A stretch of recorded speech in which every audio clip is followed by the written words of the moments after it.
second area of concern is conflicts of interest involving Corey Stone. As you know, he's Assistant Director, Office of Deposits, Cash Collections, and Reporting Markets at CFPB, and he's the lead staffer on the payday rule.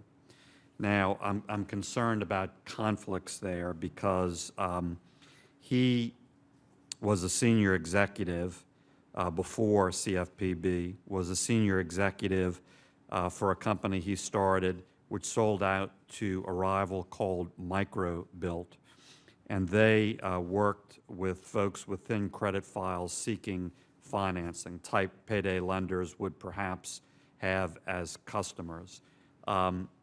Corey Stone sold his stock in that company to his brother to avoid a conflict as he was coming to CFPB for $18,000. That stock has been valued recently at between $250,000 and $500,000. Seems to have been way undervalued in order to allow him to get rid of it, to come to CFPB. That's number one. Number two, he's in charge of this payday rule, and depending on how that rule is written, that could increase significantly the business, the market, the profitability of his former company, his brother's company. Have you looked at those serious conflict issues? So I'll take that one first. I have never heard any charges against Mr. Stone. I think this is baseless. I think it's bogus to raise it. If you want our staff to talk to you about that situation, we'll be glad to do so. He's one of the finest public servants I know. He has been commuting and gone extra lengths to make his work at the Bureau work.